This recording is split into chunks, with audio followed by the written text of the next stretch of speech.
I think if we could start off by everybody introducing themselves would be the best. So maybe we can start from the end. If you'd like to introduce yourself and what you're doing here. Good afternoon. My name is Kritika Mathur. I will be talking about the business model innovation. The business model innovation is the most challenging components of the 21st century. And the new ventures or new models which are introduced, they can only overturn the old models or make them either completely obsolete with the help of some networks. Our job is to identify these networks, and it becomes completely imperative for the educational institutes to identify them, to understand them, and to incorporate them in their institutions, because at the end of the day, education is not a product, it's a service. It is not something that we hold in our hand like an ornament, but it is a combination of education, knowledge, skills, and competencies in the institution. Okay, thank you. Good afternoon, Mr. Brian and everybody present here. I'm Acha Gandhi. I'm pursuing my MBA from Amity University, and as you all know, we're here to discuss education for employment or employability. Good afternoon, everyone. My name is Kapish Bhardwaj. I'm pursuing my MBA in Transplant Logistics from Amity University, Dubai. And thank you. A very good afternoon to everybody. My name is Anu Damodaran. I'm doing my first year MBA General with Amity University. Right now I'm in the second semester, and I thank you all for the opportunity to come here and speak on education and employability and employment. My stance would be on education is really important for developing the employability skills and for getting a better opportunity for employment. Good afternoon, everybody. My name is Vanita Shreya. I am Assistant Professor of Marketing and Management. Excited today about the opportunity to get in discussion with our students about the role that the education plays for building employment and employability for our students. We'll get going. Yeah, hi, good afternoon. I'm Kavita Shukla, and I teach marketing and strategy at Amity University. And it is going to be an interesting debate discussing the employability and education, its role in getting right competencies for employment. So I hope for a good debate now with the students. Yeah. Good afternoon, everybody. I am Hana Sayed. I'm Assistant Professor of Transport and Logistics in Amity University. I'm very glad to join this debate, and I'm sure that it will be very interesting to discuss the role of education for employment for our students. Hi, I'm Priyanka Chandanani. I'm an Assistant Professor in Economics in Amity University, Dubai. It's lovely to see students it's really nice to see them at loggerheads on what they feel higher education institutions are with respect to employment and employability. I mean, that's what we will discuss today. If you permit, I would like to take the opportunity to take this a little ahead of where we will be leading to. I'd like to start off with a statement made by President Barack Obama.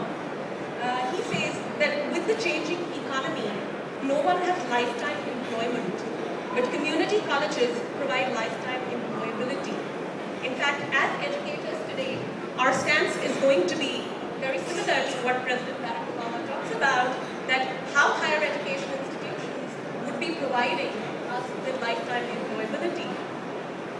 Okay, maybe just start throwing into the mix. Yesterday we were hearing from various speakers, and there was a very strong level of opinion that actually you might get more employable if you actually went out in the workplace straight away, got your experience of the working environment, and actually what many of the colleges and universities are doing doesn't actually add to that much, apart from giving a few basic skills which employers are looking for. And some of the students yesterday especially felt that they would actually be more employable if they went straight out in the marketplace rather than going to university in the first place at all. How do you feel about that? I would like to react to that. Many students are feeling that, but this was a model which was followed in the 1970s and 80s in Germany, where the students were given vocational training before they went in for any kind of higher education. And but now in this 21st century, this model is not working very well. Why? Because we are moving away from an industrial economy towards a services-oriented economy. So there you need more soft skills, skills which can be taught in the classroom, and some other type of orientations which a university education can provide.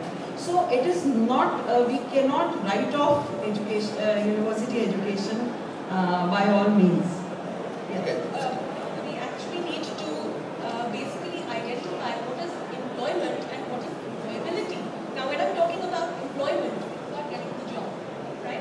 When I'm talking about employability, there are different, what does employability mean? It's employability.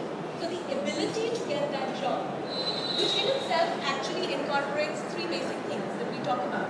Right? The first is the ability to get that initial employment, right? Which means the key skills that I think Kavita is mentioning was there in terms of vocational training.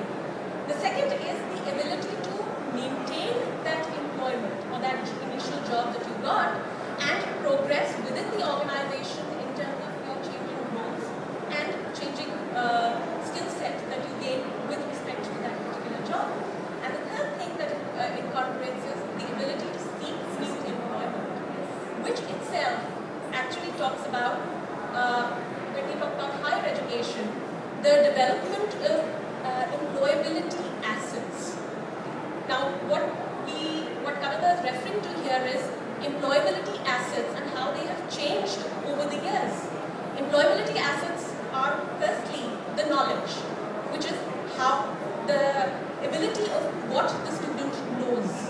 The second is the skill, right? And the third is the ability to use that skill set and that knowledge to progress in life, right? So when we talk about higher educations, and that's my take on it here, that when we talk about higher educations, they provide you with the employability assets. How you take them forward and how you actualize those employability assets is left up to the students. The personal attributes of the student, with respect to himself, with respect to the changing environment, right? And long-term Sustainability of employability. Ma'am, I'd like to say something. Yeah. Firstly, for the thing you said about the German education, so they did have soft skills, but in most of the modules, you're not taught soft skills. It's what you need to develop over your experience. We have not been, we're not focused on that. We focused more on the hard skills while we're studying. And what happens is you're more focused on the modules. And at the end of the day, when you get your degree, it's just a piece of paper, right? And it's just a piece of paper you're holding in your hand. What does it happen? It does not say your soft skills. It talks about your hard skills. But what you actually do in a job is you need both. You do need the hard skills as well as the soft skills. Can I just hop in there? Yeah. Okay, so taking it back to the very beginning stage, when students decide to go to university to basically look into whatever they want to learn, are they nowadays thinking more about the employability, or are they really just going for the subject they're interested in? I mean, I'm old enough to remember in my day, we thought, I like that subject, let's go and study it, and I'll find a job somehow later. Do students nowadays have that mindset, or they think purely, I must get a job at the end of this, that's what I'm ever going to do? As a student myself, I would see my passion. If my passion drives me to do this, I would do this. And that's exactly what a curriculum should also drive you to. Like if I should want to become a manager tomorrow, I am going to do MBA, right? And what really drives me to do an MBA is my passion, and ultimately be maybe a CEO of a company. That's what is my aim, right? So, I mean, to reach that aim, I need to have all the skills, all the thinking, all the abilities acquired in the education, and take everything from the curriculum and drive myself. And not just myself, but also the institute has to encourage me, not discourage me, to take that forward. I would like to add something to this. like you said, why is the student coming to the university? So, not most of the students would really have the passion to come and study what they want to study. The reasons for coming into the university could be different for different people because they have different needs and requirements. And the whole idea is we have to start this concept of going behind the passion or learning better life skills, not just from the graduation level. It should start from probably home and from primary school and high school and then proceed to the graduate level. So the educators can actually start developing these kind of or inculcating these kind of skills in the youth of today so that they are able to take it on to their houses, to their homes, to the society, and then probably it could be like the passion element comes in. The student is pursuing what he or she is really passionate about. So that is where the educators must actually push the youth of today. I think I'd like to is that the students will have to take the driving seat. It is not that it's the university or the educator's responsibility to just tell them this is your passion. It has to be forthcoming from the student side, where the students have to take the lead and tell them that yes, we are on the driver's seat, we will take charge. This environment where we have been placed is basically the environment where we explore ourselves. So can I ask, do you think the students are being realistic or are they being idealistic in what they think? I think the students are being very idealistic, in which they feel a complete package will get delivered to them when they enter the university environment. The package needs to be unfolded. And who does the unfolding is the student, him or herself, who can unfold the package and discover themselves out of that package. Yeah, but it's the responsibility of the education system of today. Yes, I agree that education system puts us in the driver's seat, but it's the responsibility of education system who has to show us the path from where we have to go, from where we are. But one word at a time. Are you saying, therefore, that you think the education system is failing you as a student? Please come into it. Are you saying, from what you just said, I get the impression you think the education system is actually failing you? No, it's not failing, but they are not exploring our skills, what we really want to, where we really want to go. They're just heading us where they want us to go. They're not asking our directions, where we really want to go. What really needs to be done here is that the student needs to change the lens through which they are approaching the university. The lens needs a refocus, and then readjustment and the orientation into the education system goes. Now, what is the link between education, employment and employability? When we talk and link the three together, we are talking about a certain graduateness.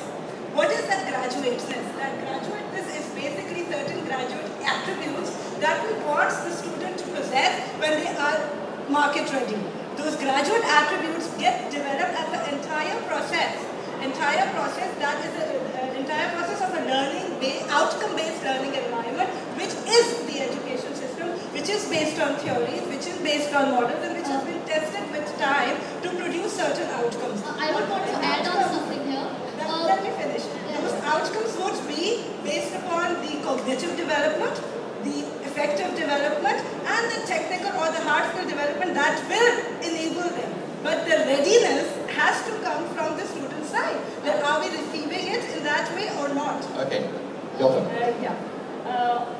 If we look at the education system over so many years and in some countries over centuries, it has evolved itself. It has evolved itself the way the society needs, the way the industry has needed new types of skill sets to have good employment. And over a period of years, the curriculum has developed. So it is not that education system is isolated and we are trying to give a ready-made pudding which we want you people to eat. So it is evolving over a period of time and it is need-based. The more input we get, and it changes, the curriculum changes over a period of time. Over here, I would like to just add a point to what you said, ma'am. Like you said that the student should take the driver's seat. That's absolutely right. I agree with you. But the only thing is there are plenty of students who are not really aware exactly of what they want or where they would like to go. So that is where the education system must come in and just help out or facilitate or guide the students as to, these are the ways to go about doing certain things. So that is what I wanted to...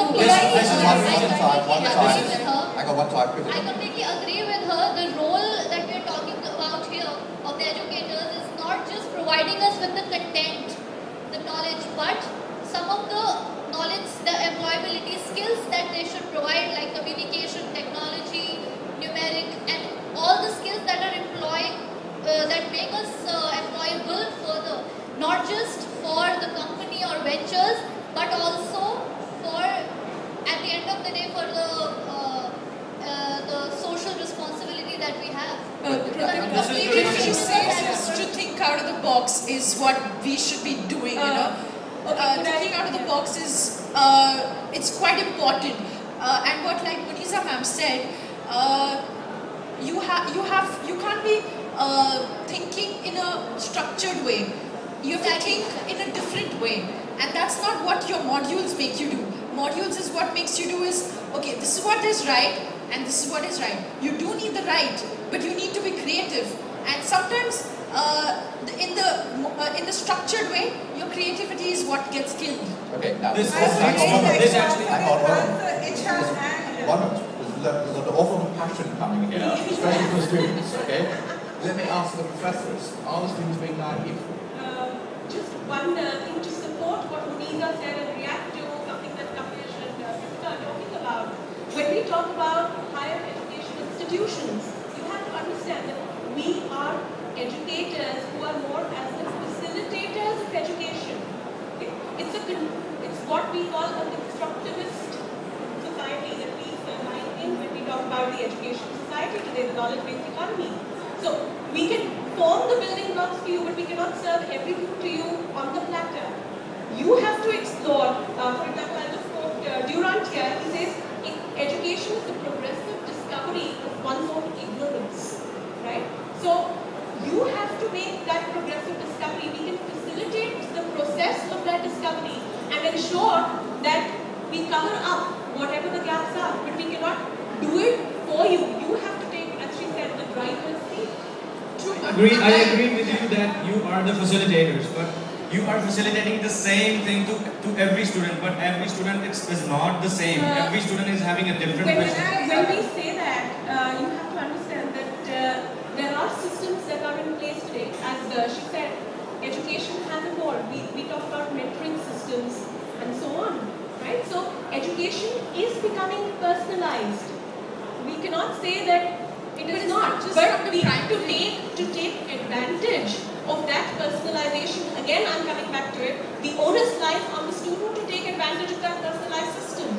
Right? A student approaches an educator or a facilitator. Let me not use the word educator. The facilitator here. The facilitator will go out of the way to help the student. Right? But the onus again comes back to the student. Yeah, that's exactly what we are asking for. Yeah, I would like to talk also about the scientific point of view, because it's not only about management, it's also about scientific topics which we teach inside the university. I believe that we as teachers, we teach you the key language, the language which enables you to speak. Then you have to start speaking. You have to use this language in different situations where you will know how creativity will lead you to opportunities in the industry. Let me say something to that. Today, ma'am, technology has taken such a big role in our lives that today, even if you have a home education, you can learn much more than what you if you go to a university. So why are you at university? Sorry? Why are you at university? Why am I in a university? You could learn more too, you just told us. Depends on the student, sir. Let me, I would like that's a pretty good question to me. Do you ask yourself that question? Yes, I did. And what's the answer? But what happens is, ultimately, I agree to getting a degree. Okay, that piece of paper does not really matter in many places. It does not. But they would see, okay, you have an MBA, okay, I can think of getting you a job, but do you have the abilities to stand for this job? Is what is the question. Okay, you could get the job, but later on, would you stand to sustain the job? Is what is the question. And that I don't think anybody is taught. Like, you have to get the skills, you have to recognize your skills, and that would happen by learning and meeting more people. And that's what exactly I'm doing right now. Okay, one of the speakers this morning had a slide up showing that employers, what they actually wanted from their new employees. It was interesting to me that the specialist subject that the students had taken was about fourth down the list. Actually, what the employers were looking for was the adaptability, getting on with teams, and so on and so on. So maybe it actually doesn't matter what on earth you study whatsoever. Well, you asked a question first. Are the students being naive? Yeah, I would like to say that yes, the students are being a bit romantic about the kind of education they want to receive. So that romanticism from the education has to go out. Okay, nothing will come and it will not happen perfect, picture perfect that yes, I'll go out and have that piece of paper that way. No, that's not happening. That's not what they're here for. So the perspective again has to go right. We are Two other things that we did get on to were contradicting from two students. Anu said that what about the students, when we talk about a structured program, she was saying, what about the students who do not know? Then what do they do? Icha said that what about the student who doesn't want to think in a structured way? Now, what education providers are doing here, obviously they're catering to all kinds.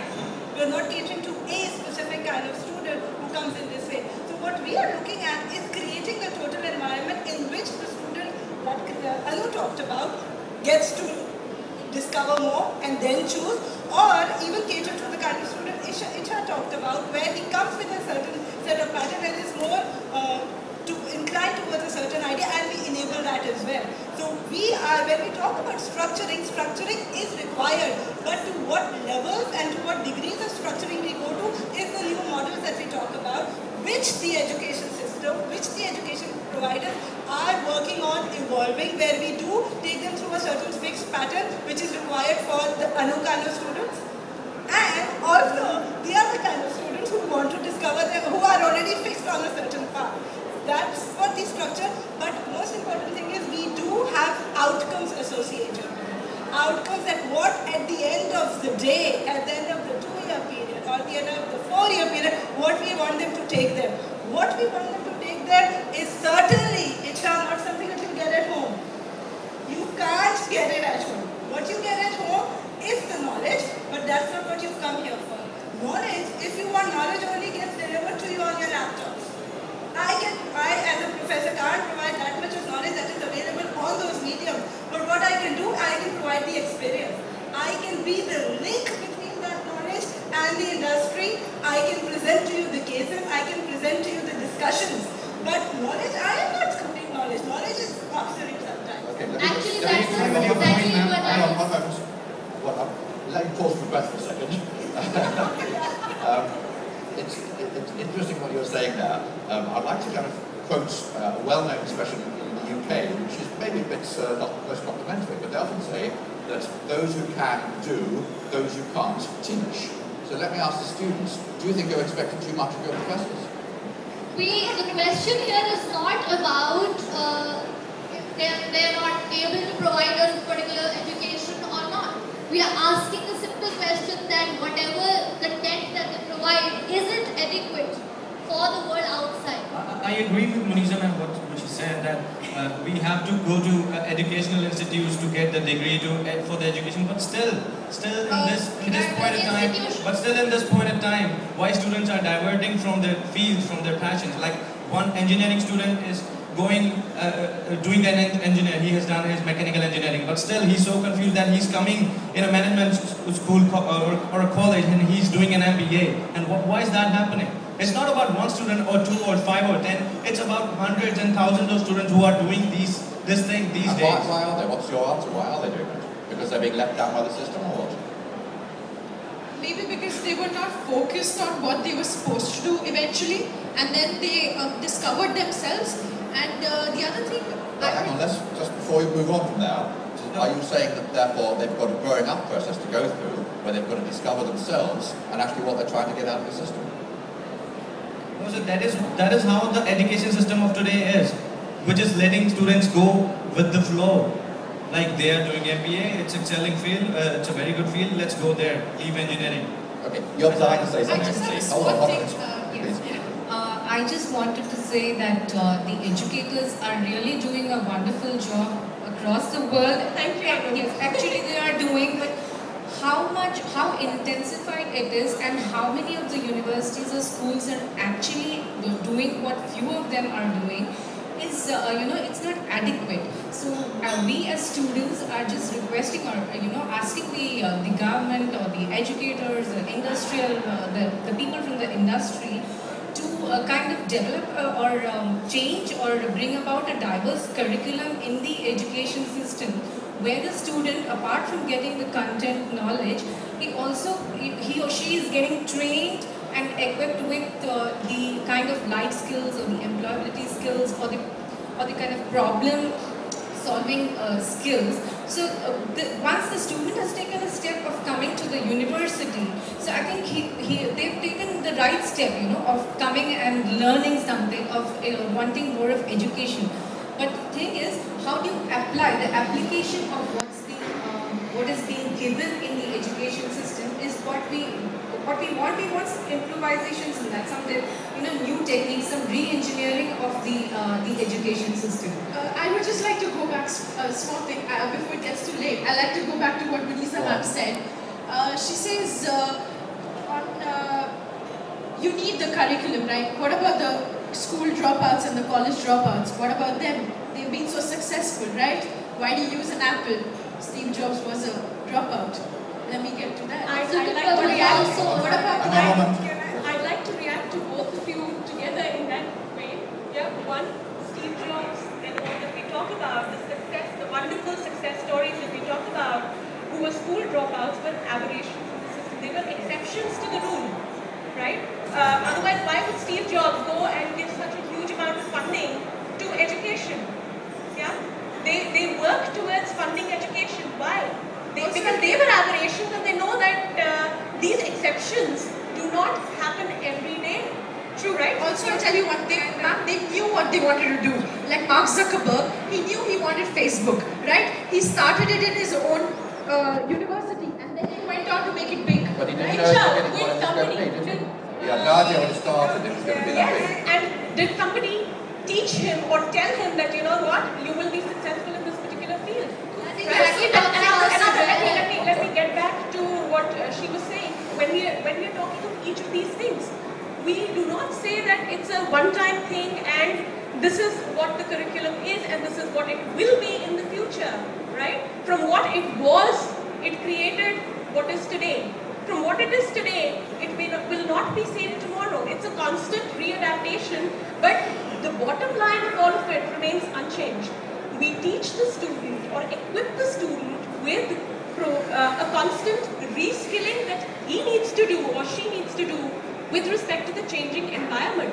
So we are not saying that it is, what we are talking about is a market-driven university. What are the changing environments, right? I'm saying that universities actually create the market also, right? So universities need to actually go beyond being market-oriented universities, because what we produce or what is the final product of you in terms of youth who step out into the market will create what the market will be tomorrow.